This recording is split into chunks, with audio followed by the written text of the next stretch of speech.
सुकुम्बासी भन्नुहुन्छ आइफोन 17 खल्टीमा छ हैन। कान र घाँटीमा हेर्यो भने तोलाका तोला सुन्छन्। आज खाना पाइरहेको छैनन् सुकुम्बासीले। हैन सरकारले दिइराछ त 25,000 दिइराछ हरेक जिल्लाबाट। 25,000ले के हुन्छ भन्नु त? त्यो हातखुट्टा सक्नु छ त सर, काम गरी खान सकिन्न। आज हामी पनि त सुकुम्बासी हो नि, हाम्रो नाममा गएर तपाईँ छानबिन गर्नुहोस् न। इन्द्रजित कुँवरको नाममा एक आना मात्रै जग्गा भेटाउनु भयो भने नि संविधानले सुनिश्चित गरेछ नि त घरवासको भनेर हैन प्रत्येक नागरिकलाई। अनि संविधानले सुनिश्चित गरेछ भन्दैमा पहिला भएका घर चाहिँ बेचेर खाने अनि सुकुम्बासी भन्ने अनि कुनै पार्टीबाट परिचालन भएर तपाईँको पार्टीले विरोध गर्न जा भनेर जाने हो त? सरकारलाई माग गर्ने, जायज मुद्दा लिएर जाने।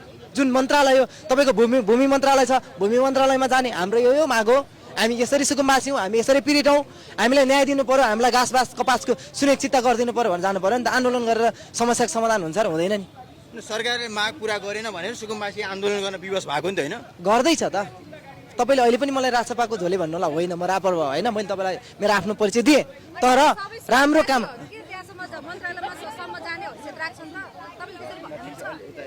सबै सुकुम्बासी जान्छन् होइन। तपाईँको नेतृत्व छ नि त, तपाईँले एउटा नेतृत्व चयन गर्नु भएको छ, तपाईँको अगुवा हुनुहुन्छ, उहाँले मुद्दा आफ्नो जायज मुद्दा र माग लिएर जानुपर्छ क्या सुकुम्बासी भन्ने।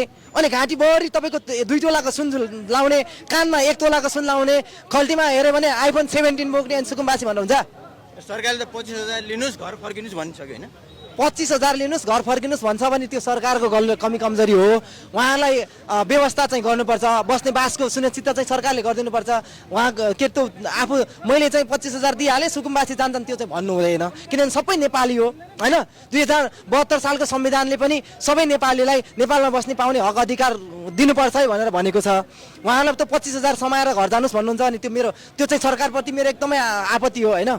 सुकुम्बासीको नाममा राजनीति भइरहेको त? त्यो त राजनीति भइरहेको त। सुकुम्बासीका नाममा एमाले कांग्रेस माओवादीले राजनीति गरिरहेछन्। रापरपाले गरेको नै त राजनीति। हामी किन गर्नु? यदि रापरपाको कुनै पनि सदस्यले सुकुम्बासीका नाममा राजनीति गरेछन् भने तुरुन्त कारबाही हुन्छ, प्रमाण सहित ल्याएर आउनुहोस्। रापरपा पनि आजको पार्टी त होइन।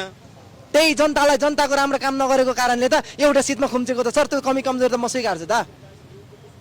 ज्ञानेन्द्र साईलाई रापरपा भनेर जिताएका होइनन्, उहाँको कामको आधारमा, उहाँको क्षेत्रको जनताको मन जितेको काम आधारमा जितेको। मैले रापरवाले जित्यो, रापरवाले राम्रो काम गर्यो भनेकै छैन त। कमल थापाले गलत गरे, राजेन्द्र लिङ्गदेनले 2 चोटि तपाईँको केपी शर्मा ओलीको खुट्टा ढोगे। रापरवा राजाको नाम बेच्ने अनि एमालेलाई खुट्टा ढोक्ने भनेर त राजेन्द्र लिङ्गदेनजीलाई अहिले झापा क्षेत्र नम्बर 3 को जनताले हराइदिएका हुन् त। त्यो त म स्वीकारिरहेको छु त। मैले गलत गर्छु भने मलाई हराइदिन्छन्। अब यो सुकुम्बासीको लागि सरकारले के गर्नुपर्छ होला? सुकुम्बासीको लागि सरकारले काठमाडौँमै जग्गा दिन त त्यो असम्भवको कुरा गर्नु हुँदैन होइन। जहाँ खाली छ, जस्तै बागलुङमा होला, कास्कीमा होला होइन, कुनै पनि पर्वतमा होला, या कुनै दरेलडुरामै होला, झापा मोरङमा होला, कुनै पनि ठाउँमा खाली जग्गा छ, सरकारी जग्गा छ भने उहाँलाई यो ठाउँमा यदि कच्चा तपाईँले गरी खानुहोस् है। पाहाडतिर अब उब्जनी हुँदैन, त्यहाँ जग्गा दिनुको अर्थ के रह्यो भन्नेहरू पनि छन्।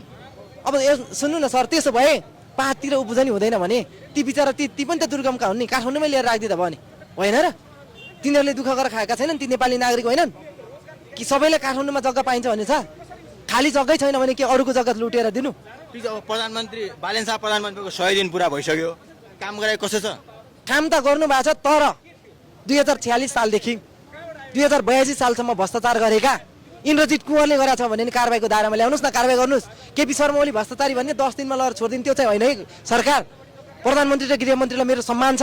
तपाईँले भोट बालेन शाहलाई दिएको त होइन? मैले किन दिनु? म गणतन्त्रै मान्दिनँ, अनि म कसरी भोट दिन्छु? राजा ल्याउँछ भनेर भोट दिए त होइन? धेरैले दिए, तर मलाई विश्वास छैन। गणतन्त्र मान्ने अनि राजा ल्याउँछ भनेर राजा आउँछ भन्ने विश्वास लागेको छैन। तपाईँ एउटा राजा रापरपा मान्छे हुनुहुन्छ, राजसभाले राजा ल्याउँछ भन्ने मलाई 1% विश्वास छैन। जब नेपाली जनताले 3 करोड नेपाली जनताले राजा चाहन्छ त्यो दिन राजा आउनुहुन्छ। कुनै पनि पार्टीले रापरवाले राजा ल्याउन्न, मलाई विश्वास छ। म कहाँ राजा ल्याउँछ रापरवाले भनेर हिँड्दै छु र छैन नि। तपाईँ रापरपाको मान्छे रापरपा राजा ल्याउँदैन भन्दै हुन्छ। एउटा सिटले राजा ल्याउँछ त साथी, बहुमत ल्याउनु पर्छ कि त जनमत सङ्ग्रहमा जानु पर्यो। जनताले जनमत सङ्ग्रह पार्टीले कारबाही गर्ला नि तपाईँलाई किन? मलाई सामान्य सदस्यतै नदिँदा नि के फरक? म नेपाली नागरिक भएर बाँच्न चाहन्छु नि। मलाई अध्यक्ष चाहिएको होइन, मलाई कुनै एउटा सदस्य त चाहिन्न। म त्याग्ने मान्छे, अनि मलाई के को तपाईँले पार्टीले कारबाही गर्छ भन्नु? म के पार्टीको झोली हो र? मलाई के पार्टीले खाना लाउन दिएको छ र? म त आफ्नो दुःख राखेको छु त।